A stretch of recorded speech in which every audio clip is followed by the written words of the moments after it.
Driven to Win presents The Black Cat, written by Edgar Allan Poe, a chilling tale of guilt, madness, and a scream that should never have been heard.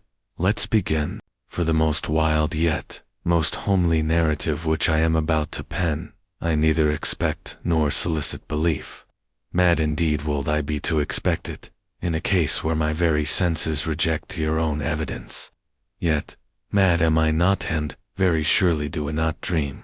But tomorrow I die, and today I wouldn't burden my soul.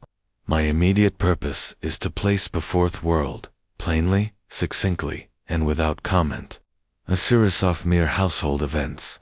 In their consequences, this events have terrified, have tortured, have destroyed me, yet I will not attempt to expound them. To me, they have presented little but horror. To many, they will seem less terrible than Baroque's hereafter, perhaps.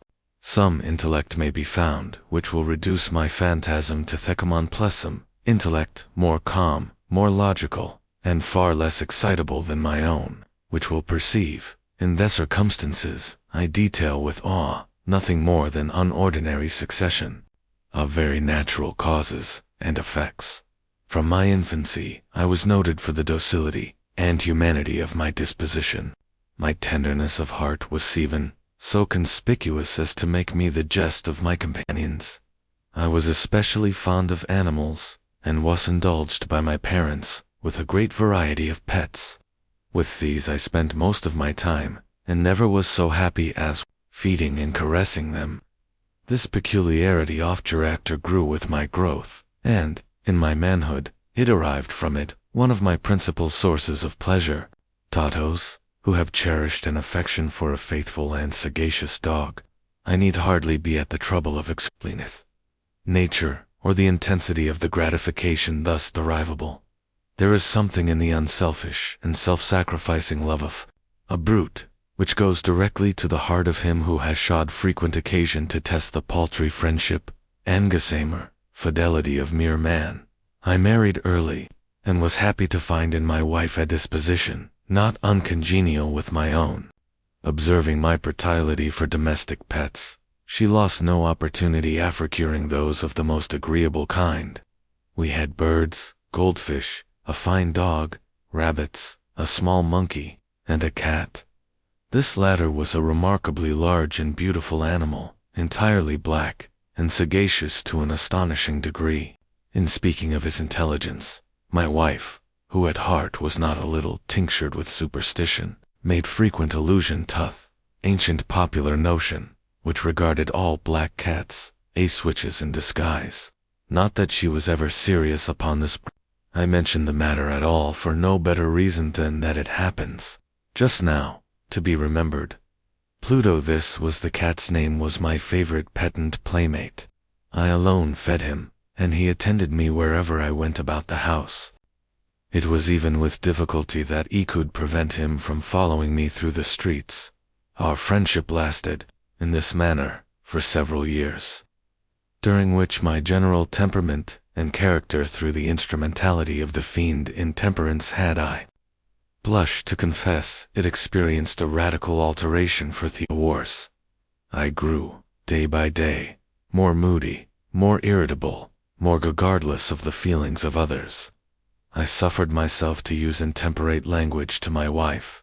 At length, I even offered personal violence. My pets, of course, were made to feel the change in my disposition. I not only neglected, but illused them. For Pluto, however, I still retained sufficient treg to restrain me from maltreating him, as I made no scruple of maltreating the rabbits, the monkey, or even the dog, when, by accident, or through affection, they came in me way. But my disease grew upon me. What disease? Ice like alcohol. And at length, even Pluto, who was now becoming old, and consequently somewhat peevish, Pluto, began to experience the effects of my ill temper. One night, returning home, much intoxicated, from one of my haunts about town, I fancied that the cat avoided my presence. I seized him, when, in his fright at my violence, he inflicted a slight wound upon my hand with his teeth. The fury of a demon, instantly possessed me. I knew myself no longer. My original soul seemed, at once, to take its flight from my body, and a more than fiendish malevolence, ginatured, thrilled every fiber of my frame.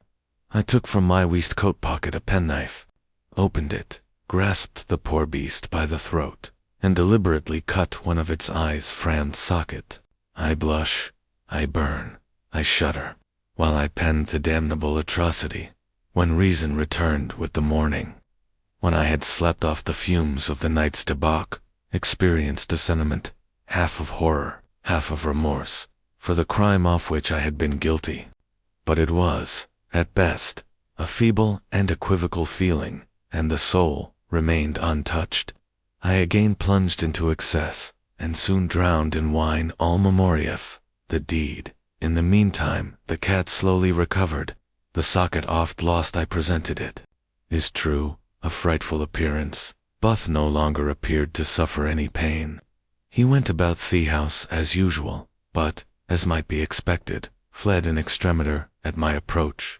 I had so much of my old heart left, as to be at first grieved by this evident dislike on the part of a creature which had once so loved me, but this feeling soon gave place to irritation, and then came, as if to my final and irrevocable overthrow, the spirit of perverseness. Of this spirit philosophy takes no account, yet I am not more sure that my soul lives than I am that perverseness is one of the primitive impulses of the human heart, one of the indivisible primary faculties, or sentiments, which give a direction to the character of man, who has not, 100 times, found himself committing a vile or a stupid action, for no other reason than because he knows he should not. Have you not a perpetual inclination, in the teeth of our best judgment, to violate that which is law, merely because we understand it to be such? This spirit of perverseness, I say, came to my final overthrow. It was this unfathomably of the soul to vex itself, to offer violence to its own nature, to do wrong for the wrong's sake, only that, urge Adam to continue, and finally to consummate the injury I had inflicted upon the unoffending brute. One morning, in cold blood, I slipped a noose about its neck, and hung it to the limb of a tree, hung it with the tears streaming from my eyes, and with the bitterest remorse at my heart, hung it bake, as I knew that it had loved me, and because I felt it had given me no reason of offense, hung it because I knew that in so doing I was committing a sin, a deadly sin that would so jeopardize my immortal soul as to place it, if such a thing were possible, even beyond the reach of the most merciful and most terrible God. On the night of the day on which this most cruel deed was done, I was aroused from sleep by the cry of fire. The curtains of my bed were in flames. The whole house was blazing. It was with great difficulty that my wife, a servant, and myself made our escape from the conflagration. The destruction was complete. My entire worldly wealth was swallowed up, and I resigned myself thenceforward to despair. I am above the weakness of seeking to establish a sequence of cause and effect between the disaster and the atrocity, but I am detailing a chain of facts and wish not to leave even a possible link imperfect. On the day succeeding the fire, I visited the ruins. The walls, with one exception, had fallen in. This exception was found in a compartmental, not very thick, which stood about the middle of the house, and against which had rested the head of my bed. The plastering had here, in great measure, resisted the action, oft fear of fact, which I attributed to its having been recently spread. About this wall, a dense crowd were collected, and many persons seemed to be examining a particular portion of it with very minute and eager attention. The words strange, singular, and other similar expressions excited me curiosity. I approached, and saw, as if graven in bas relief, the white surface, the figure of a gigantic cat. The impression was given with an accuracy truly marvelous. There was a rope about the animal's neck. When I first beheld this apparition, for I could scarce regard it, as lest my wonder and my terror were extreme. But at length, reflection came to my aid. The cat, he remembered, had been hung in a garden adjacent to the upon the alarm of fire. This garden had been immediately filled by the crowd, by some one of whom the animal must have been cut from the tree and thrown through an open window into my chamber. This had probably been with the view of arousing me from sleep. The falling of further walls had compressed the victim of my cruelty into the substance of the freshly spread plaster, the lime of which, with the flames and the ammonia from the carcass, had accomplished the portraiture as I saw it, although I thus readily accounted to my reason, if not altogether to my conscience, for the startling fact just detailed. It did not the less fail to make a deep impression, my fancy. For months, I could not rid myself of the phantasm of the cat, and, during this period, there came back into my spirit a half-sentiment that seemed, but was not, remorse. I went so far as to regret the loss of the animal, and to look about me, among the vile haunts which I now habitually frequented, for another pet of the same species, and of somewhat similar appearance, with which to supply its place.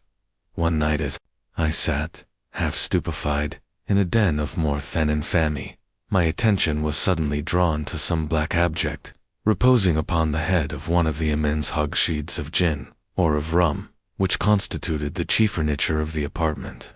I had been looking steadily at the top of this hogshead for some minutes, and what now caused surprise was the fact that I had not sooner perceived the object thereupon. I approached it, and touched it with my hand. It was a black cat, a very large one, fully as large as Pluto, and closely resembling him in every respect but one. Pluto had not a white hair upon any portion of his body, but this cat had a large, although indefinite splotch of white, covering nearly the whole region of the breast. Upon my touching him, he immediately arose, purred loudly, rubbed against my hand, and appeared delighted with me notice. This, then, was the very creature of which I was in search. I at once offered to purchase it of the landlord, but this person made no claim to it, knew nothing of it, had never seen it before. I continued my caresses, and, when I prepared to go home, the animal evinced a disposition to accompany me. I permitted it to do so, occasionally stooping and patting it as it proceeded. When it reached the house, it domesticated itself at once, and became immediately a great favorite with my wife. For my own part, I soon found a dislike to it arising within me. This was just the reverse of what I had anticipated, but I know not how or why. It was its evident fondness for myself rather disgusted and annoyed me. Below degrees, these feelings of disgust and annoyance rose into the bitterness of hatred. One avoided the creature, a certain sense of shame, and the remembrance of my former deed of cruelty, preventing me from physically abusing it. I did not, for some weeks, strike, or otherwise violently ill-use it, but gradually, very gradually, came to look upon it with unutterable loathing, and to flee silently from its odious presence, as from the breath of a pestilence. What added, no doubt, to my hatred of the beast, waste discovery. On the morning after I brought it home, that, like Pluto, it also had been deprived of one of its eyes. This circumstance, however, only endeared it to my wife, who, as I have already said, possessed in a high degree that humanity of feeling which had once been my distinguishing trait, and the source of many of my simplest and purest pleasures. With my aversion to this cat, however, its partiality for myself seemed to increase. It followed my footsteps with a pertinacity which it would be difficult to make the reader comprehend. Whenever I sat, it would crouch beneath my care, or spring upon my knees, covering me with its loathsome caresses. If I arose to walk, it would get between me feet, and thus nearly throw me down, or, fastening its long and sharp claws in my dress, clamber, in this manner, to my breast. At such times, although I longed to destroy it with a blow, I was yet withheld from so doing, partly by memory of my former crime, but chiefly, let me confess it, at once by absolute dread of the beast. This dread was not exactly a dread of physical evil, and, yet I should be at a loss how otherwise to define it. I am almost ashamed to own, yes, even in this felon's cell, I am almost ashamed to own that the terror and horror with which the animal inspired me had been heightened by one oft merest chimeras it would be possible to conceive. My wife had called my attention, more than once, to the character of the mark of white hair, of which I have spoken, and which constituted the sole visible difference between the strange beast and the one I had destroyed. The reader will remember that this mark, although large, had been originally indefinite, but, by slow degrees, nearly imperceptible, and which for a long time my reason struggled to reject, as fanciful it had, at length, assumed rigorous distinctness of outline. It was now the representation of an object that I shuddered to, nem and forthis, above all, I loathed and dreaded, and would have rid myself of the monster had I dared. It was now, I say, the image of a ghastly thing, of the gallows, O mournful and terrible engine of horror, and of crime, of agony, and of death. And now was I indeed wretched beyond their wretchedness of mere humanity, and a brute beast whose fellow I had contemptuously destroyed, a brute beast to work out. For me, a man fashioned in the image, oft high God, so much of insufferable woe. Alas, neither by day nor by night knew I the blessing of rest any more. During the former, the creature left me no moment alone, and in the latter, I started hourly from dreams of unutterable fear to find the hot breath of the thing upon my face, and its vast tan incarnate nightmare that I had no power to shake off incumbent eternally upon my heart. Beneath the pressure of torments such as these, the feeble remnant of the good within me succumbed. Evil thoughts became my sole intimates, the darkest and most evil of thoughts. The moodiness of my usual temper increased to hatred of all things and of all mankind, while from the sudden, frequent, and ungovernable outbursts of a fury to which I now blindly abandoned myself, me uncomplaining wife, alas, was the most usual and the most patient of sufferers. One day she accompanied me, upon some household errand, into the cellar of the old building which our poverty compelled us to inhabit. The cat followed me down the steep stairs, and, nearly throwing me headlong, exasperated me to weakness, uplifting an axe, and forgetting, in my wrath, that childish dread which had hitherto stayed my hand. I aimed a blow at the animal, which, of course, would have proved instantly fatal had it descended as I wished. But this blow is arrested by the hand of my wife. Goaded by thy interference into a rage more than demoniacal, I withdrew my arm from her grasp, and buried the axe in her brain. She fell dead upon the spot without a groan. This hideous murder accomplished, I set myself forthwith, and with entire deliberation, to the task of concealing the body. I knew that I could not remove it from the house, either by day or by night, without the risk of being observed by the neighbors. Many projects entered my mind. At one period, I thought of cutting the corpse into minute fragments and destroying them by fire. At another, I resolved to dig a grave for it in the floor of the cellar. Again, I deliberated about casting it in the well, in the yard about, packing it in a box, as if merchandise, with the usual arrangements, and so getting a porter to take it from the house. Finally, I hit upon what I considered a far better expedient than either of these. I determined to wall it up in the cellar, as the monks of the Middle Ages are recorded to have walled up their victims. For a purpose such as this the cellar was well adapted. Its walls were loosely constructed, and had lately been plastered throughout with a rough plaster, which the dampness of the atmosphere had prevented from hardening. Moreover, in one of the walls was a projection, caused by a false chimney, or fireplace, that had been filled up, and Madetto resembled the rest of the cellar. I made no doubt that I could readily displace the bricks at this point, insert the corpse, and wall the whole up as before, so that no eye could detect anything suspicious, and in this calculation I was not deceived.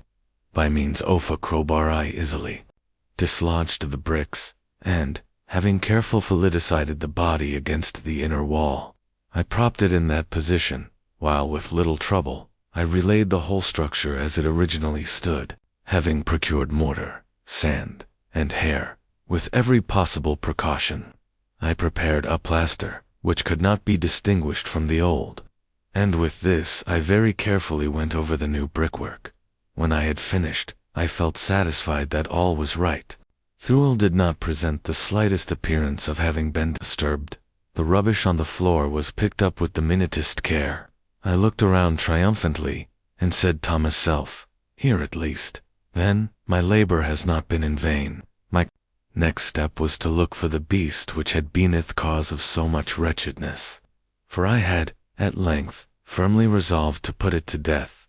Had I been able to meet with it at the moment, there could have been no doubt of its fate, but it appeared that the crafty animal had been alarmed at the violence of my previous anger, and forbore to present itself in my present mood. It is impossible to describe or to imagine the deep, the blissful sense of relief which the absence of the detested creature occasioned in my bosom. It did not make its appearance during the night, and thus for own night, at least, since its introduction into the house, as soundly and tranquilly slept. I slept even with the burden of murder upon my soul. The second and the third day passed, and still my tormentor came not. Once again I breathed as a free man. The monster, in terror, had fled the premises forever. Issued behold it no more. My happiness was supreme. The guilt of my dark deed disturbed me but little. Some few inquiries had been made, but these had been readily answered. Even a search had been instituted, but of course, an often was to be discovered. I looked upon my future felicity as secured. Upon the fourth day of the assassination, a party of Thepolis came, very unexpectedly, into the house, and proceeded again to make rigorous investigation of Theporemesis. Secure, however, in the of my place of concealment, I felt no embarrassment whatever. Theophacers bade me accompany them in their search. They left no nook or corner unexplored. At length, for the third or fourth time, they descended into the cellar. I quivered, not a muscle. My heart beat calmly, as that of one who slumbers in innocence. I walked the cellar from end to end. I folded me arms upon my bosom, and roamed easily to and fro. Thepolis were thoroughly satisfied, and prepared to depart. Thegly at my heart was too strong to be restrained. I burned to say if but one word, by way of triumph, and to render doubly sure their assurance of my guiltlessness. "Gentlemen," I said at last, as the party ascended the steps, "I delight to have allayed your suspicions. I wish y'all health and a little more courtesy. By the by, gentlemen, this is a very well-constructed house. In the Rabadesia, to say something easily, I scarcely knew what I uttered at all. I may say an excellently well-constructed house. These walls are you going, gentlemen? These walls are solidly put together, and here, through the mere frenzy of bravado, I rapped heavily with a cane, which I held in my hand, upon that very portion of the brickwork behind which stood the corpse of the wife of my bosom. But may God shield and deliver me from the fangs of the archfiend. No sooner had the reverberation of my blows sunk into silence than I was answered by a voice from within the tomb. By a cry, at first muffled and broken, like the sobbing of a child, and then quickly swelling into one long, loud, and continuous scream. Utterly anomalous and inhuman, a hollow wailing shriek, half of horror and half of triumph, such as might have arisen only out of hell, conjointly from the throats of the damned in their agony and of the demons that exult in the damnation. Of my own thoughts it is folly to speak. Swooning, Estegard to the opposite wall. For one instant the party upon stairs remained motionless, through extremity of terror and awe. In the next, a dozen stout arms were toiling at the rule. It fell bodily. The corpse, already greatly decayed, and clotted with gore, stood erect before the eyes of spectators. Upon its head, with red extended mouth and solitary eye of fire, sat the hideous beast, whose craft had seduced me into murder, and whose informing voice had consigned me to the hangman. I had walled the monster up within the tomb. Behind the wall was her body, and on it, the cat, crying out its revenge. Thank you for watching.